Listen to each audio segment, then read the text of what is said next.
부동산 규제 정책들을 완화했습니다. 모든 규제 지역들이 다 해제되었다. 강남, 서초, 송파, 용산을 제외한 모든 전 지역을 전면 분양가 상한제 적용 지역에서 해제했습니다. 전매 제한 및 실거주 의무 이 또한 마찬가지 소급 적용돼서 폐지됐다. 부동산에 있어 심리적인 부분들이 개선될 소지가 매우 높아졌다.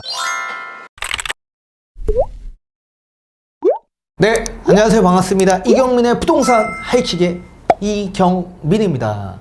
자, 윤석열 정부가 2023년 새해부터 모든 부동산 규제 정책들을 완화했습니다. 총 8가지의 대규모 완화책을 발표했는데 어떤 내용들이 담겨져 있는지 상세히 알아보도록 하겠습니다. 자, 지금의 이 시장 변화에 부응하기 위한 목적으로 부동산 시장 정상화에 따른 규제 완화 발표가 있었던 겁니다. 자, 첫 번째로는 규제 지역 해제 발표가 있었고 지금 현재 해제가 되었습니다. 자, 기존에는 서울 전 지역, 과천, 성남 지역 중에 수정구, 분당구, 하남, 광명 지역 일대가 투기 과열지구 및 조정 대상 지역으로 지정이 되어 있었습니다.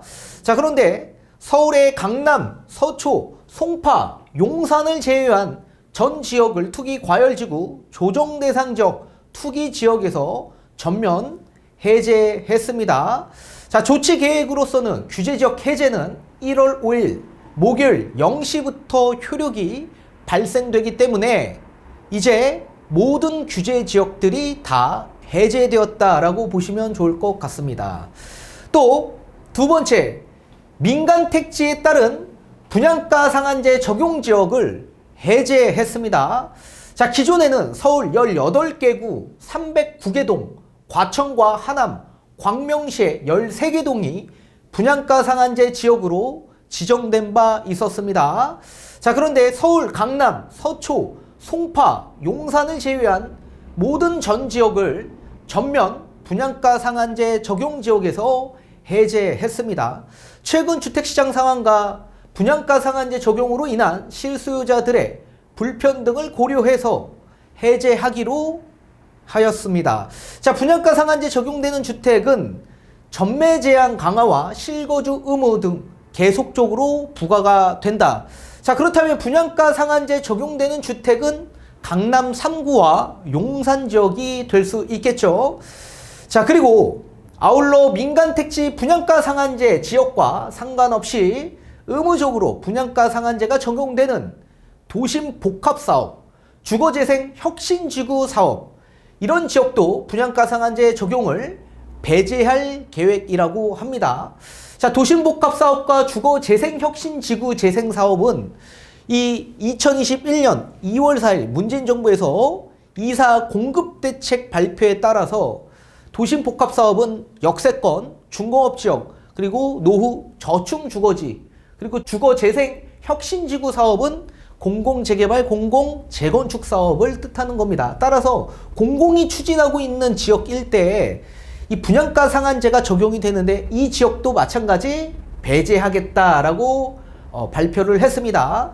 다만 분양가 상한제 적용 배제로 인해서 이 분양가가 높아지기 때문에 이익이 발생될 수 있는데 만약에 이익이 발생될 경우에는 생활 SOC 확충을 더 그 자금으로 활용을 할 거고 또 공공자가 임대주택 공급 등 공공기여를 해야 된다. 또 토지주 분담금 저감에 활용을 또 하겠다라는 내용이 담겨져 있습니다. 자, 분양가 상한제 적용 지역 해제 효력은 똑같이 1월 5일 0시 이후 입주자 모집 승인을 신청하는 건부터 적용됩니다. 자, 이렇게 총 모든 민간 택지의 분양가 상한제 적용 지역 일대가 해제가 되고 강남 3구와 용산구 지역만 남아져 있다라고 보셔야 됩니다. 자, 그리고 세 번째, 전매 제한이 완화된다라는 얘기입니다. 자, 현재 수도권은 최대 10년, 비수도권은 최대 4년간의 전매 제한이 적용 중에 있었습니다. 자, 현행 수도권 전매 제한 기간이 다양하게 있죠. 굉장히 복잡합니다. 자, 우선적으로 분양가 상한제 적용되는 수도권 지역의 전매 제한 기간은 투기 과열지구 내 공공택지, 민간택지에서는 분양가가 시세 대비해서, 주변 시세 대비해서 5년, 8년, 10년으로 나눠져 있고, 그 외 지역의 공공택지에서는 3년, 6년, 8년으로 나눠져 있습니다. 또 민간택지 같은 수도권 지역 일대에서는 3년, 그리고 자연보전 권역지역 일대에선 6개월로 지정이 되어 있습니다. 또한 조정대상 지역 투기 과열지구는 3년, 5년으로 지정이 되어 있는데, 과밀억제 권역 3년과 조정대상 지역 3년, 투기 과열지구 5년은 소유권 이전 등기 시에 충족한 것으로 보기 때문에 3년, 5년으로 정해져 있지만 청약 당첨 발표일로부터 소유권 이전 등기일까지만 전매 제한이 되어 있다라고 보셔야 됩니다. 다만 소유권 이전 등기 기간이 5년 또는 3년을 초과할 경우 5년, 3년으로 한다라고 규정되어 있습니다. 자, 이렇게 수도권뿐만 아니라 비수도권에 따른 전매 제한 기간도 굉장히 복잡하게 되어 있습니다. 자, 분양가 상한제 적용되는 투기 과열지구의 민간택지는 3년, 공공택지는 4년, 그 외 공공택지는 3년, 또 민간택지 같은 경우에는 그 외 지역 일대는 없지만 광역시 같은 지역 일대에서는 이 도시지역은 3년, 도시지역 외 지역은 6개월, 조정대상 지역은 3년, 투기과열지구는 5년 이렇게 되어 있습니다. 이제 다만 광역시의 도시지역 그리고 분양가 상한제 적용되는 그 외 지역 공공택지 그리고 민간택지 그리고 조정대상 지역 투기과열지구 같은 경우에는 소유권 이전까지 충족한 것으로 보기 때문에 소유권 이전까지를 전매 제한으로 보고 있습니다. 이렇게 복잡했던 여러 가지 전매 제한을 간소화하면서 그 기간을 완화하겠다라고 명시했습니다. 자, 전매 제한 기간을 개선하겠다라고 하는데 굉장히 간소화, 이렇게 완화 정책을 발표했습니다. 자, 수도권과 비수도권으로 일단 나눠서 보셔야 될 것 같은데, 우선적으로 수도권 같은 경우에는 공공택지 또는 규제지역, 규제지역은 강남 3구와 용산 지역만 남겨져 있죠. 이런 지역 일대는 3년, 그리고 과밀 억제 권역은 1년으로 규정되어 있습니다. 여러분들이 모르실 수 있기 때문에 과밀 억제 권역을 제가 여러분들이 좀 알기 쉽게끔 이렇게 기재를 했습니다. 자, 과밀 억제 권역은 서울, 인천, 부천, 고양시, 의정부, 구리, 하남, 시흥, 광명, 안양, 과천, 의왕, 성남, 수원, 군포 지역 일대가 과밀 억제 권역으로 지정되어 있기 때문에 1년으로 축소되어 있다라고 보시면 좋을 것 같습니다. 자, 기타 지역으로는 파주, 양주, 남양주, 김포, 화성, 평택, 광주, 용인, 포천, 안성, 오산, 이천, 여주, 강화도 이 지역 일대를 수도권의 기타 지역으로 구분짓고 6개월로 지금 전매 제한이 완화되었다라고 보셔야 됩니다. 따라서 전매 제한 기간은 청약 당첨 발표일로부터 과밀 억제 권역은 1년입니다. 보통 청약 당첨일로부터 소유권 이전 등기일까지 1년이 넘어가죠. 따라서 소유권 이전이 되기 이전에도 전매 제한이 풀려서 분양권이 이제 매매될 수 있도록 만들어 놓은 조치다. 그리고 기타 지역은 6개월이기 때문에 6개월이 지나면 언제든지 전매가 가능하다라고 보셔야 됩니다.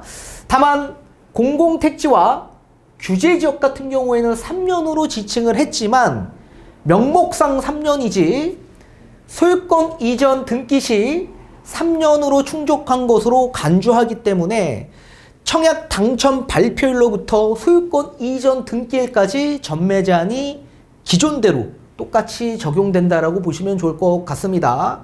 자, 비수도권 같은 경우에는 공공택지 또는 규제지역은 1년, 규제지역은 없죠. 그래서 공공택지 같은 경우에는 1년으로 규정하고 있고, 또 광역시 같은 지역 중에 도시지역은 6개월로 정해져 있습니다. 그리고 기타 지방 중소도시 지역 일대, 그리고 광역시의 도시지역이 아닌 지역들은 전매 제한이 없기 때문에 청약에 당첨이 되면 언제든지 전매가 가능하게 되어 있다라고 보셔야 됩니다.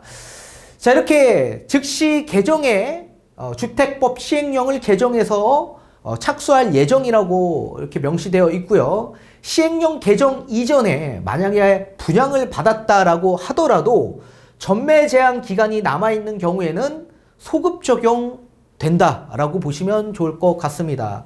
그래서 이렇게 최대 10년이었던 거 수도권의 최대 3년, 비수도권은 최대 1년으로 완화됐다라고 보셔야 됩니다.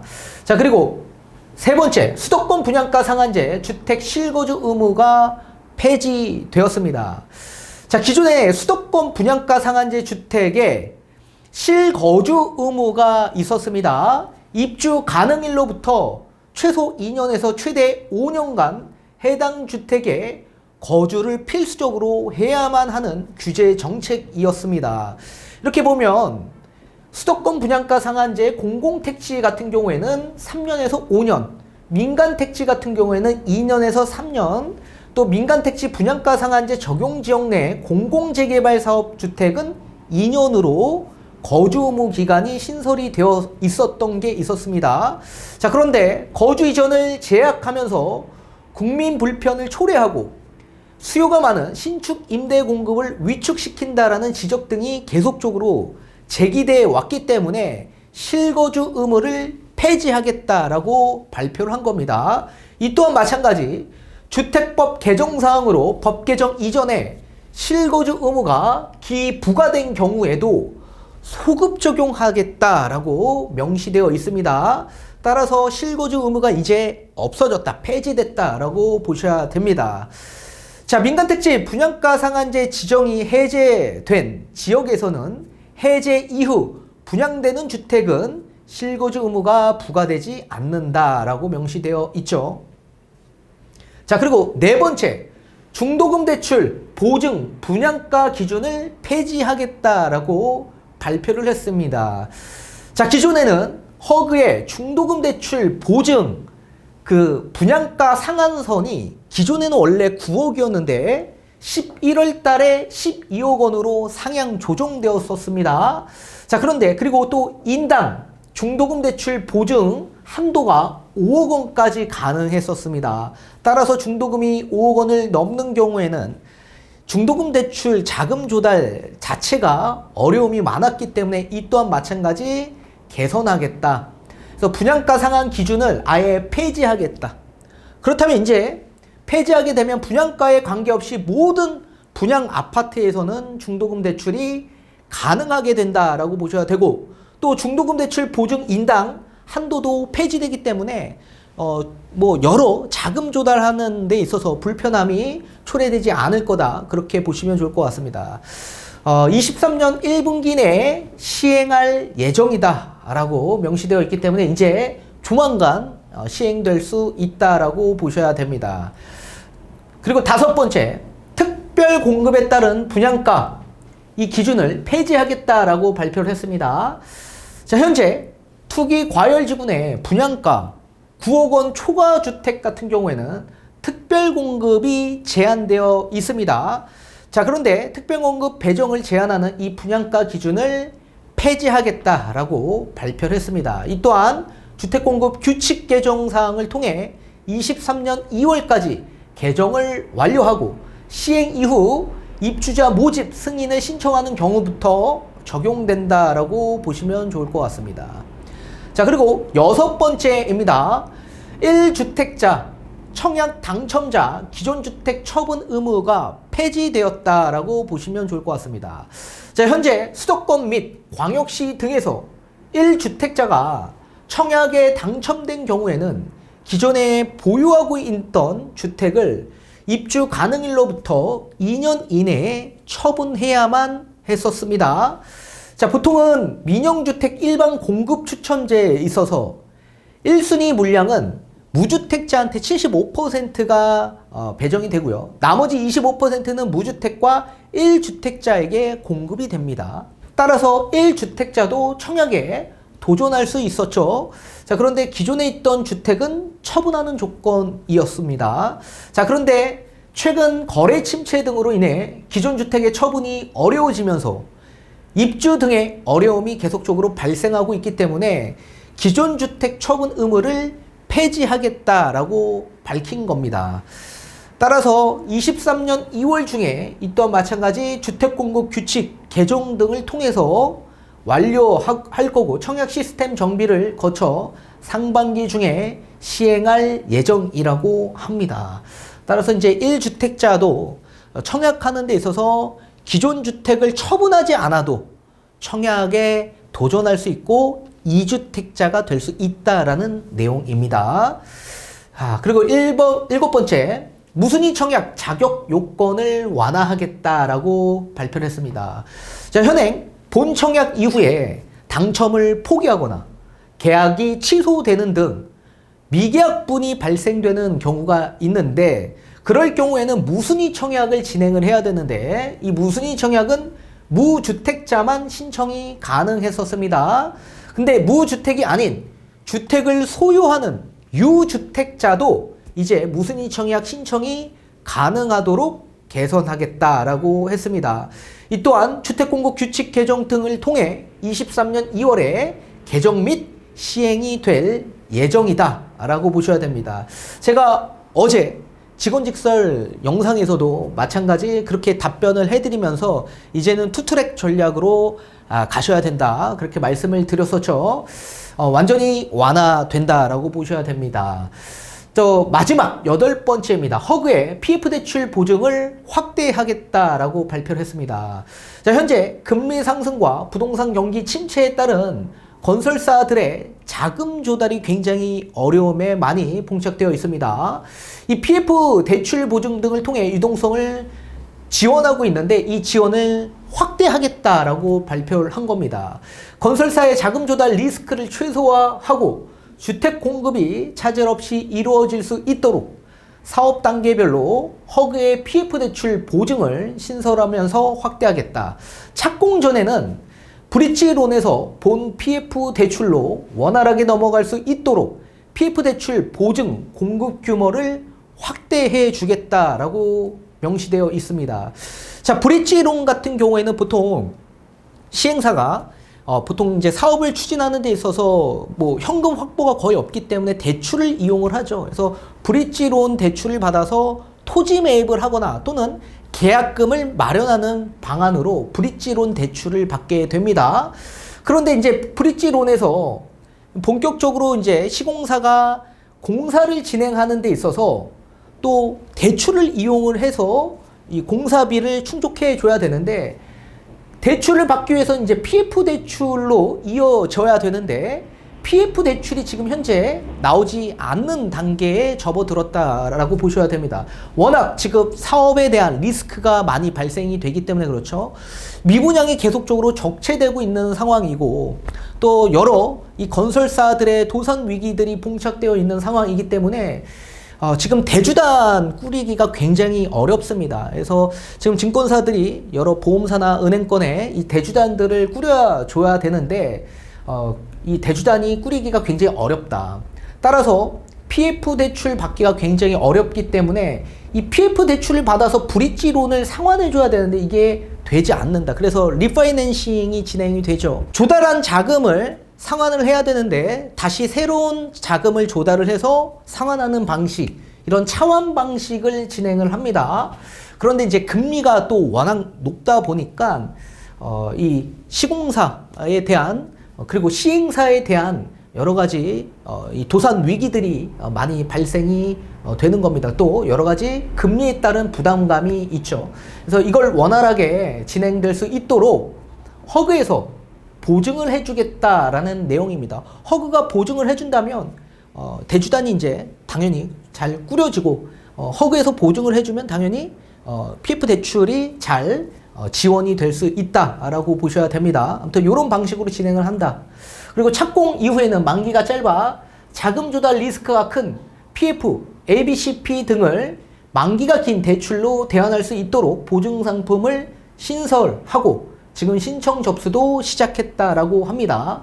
이 PF, ABCP라는 건 단기 기업 어음입니다. 기업들이 자금 조달을 하기 위해서 단기 채권 발행을 이제 진행을 하는데, 단기이다 보니까 짧은 기간 내에 당연히 채권을 상환해줘야 되겠죠. 자, 그런데 그 상환하는 부분에 있어서 워낙 지금 굉장히 미분양도 계속 적체되고 자금 확보가 어렵기 때문에 이거를 만기가 긴 그냥 대출로 대환할 수 있도록 상품을 만들겠다라는 내용입니다. 또 아울러 준공전 미분양이 발생할 경우에 자금 조달이 어려워진 이 사업장을 지원하는 미분양 PF 보증 상품을 신설해서 지금 신청 접수도 시작했다라고 합니다. 다만 준공 이후에 미분양인 경우에는 허그의 주택담보대출 보증을 통해서 유동성을 지원하겠다라고 얘기하고 있는데, 조건이 있습니다. 본인들의 자금 노력 등을 전제로 해서 허그가 주택담보대출을 통해서 유동성을 지원해주는 목적이다라고 보셔야 됩니다. 아무튼 이렇게 총 8가지의 굉장히 대규모 완화 정책들을 발표를 했습니다. 이제 2023년 상반기부터 모든 규제가 다 완화된다. 그리고 지금 이미 규제 지역뿐만 아니라 분양가 상한제는 폐지되었고요. 그리고 분양가 상한제가 폐지가 됐기 때문에 전매 제한 및 실거주 의무, 이 또한 마찬가지 소급 적용돼서 폐지됐다. 다만 강남 3구와 용산 지역은 폐지되지 않았다. 그렇게 보시면 좋을 것 같습니다. 아무튼 이제 상반기 내에는 모든 규제 정책들이 완화될 겁니다. 이런 규제 정책 완화로 인해서 부동산에 있어 심리적인 부분들이 개선될 소지가 매우 높아졌다라고 보시면 좋을 것 같습니다.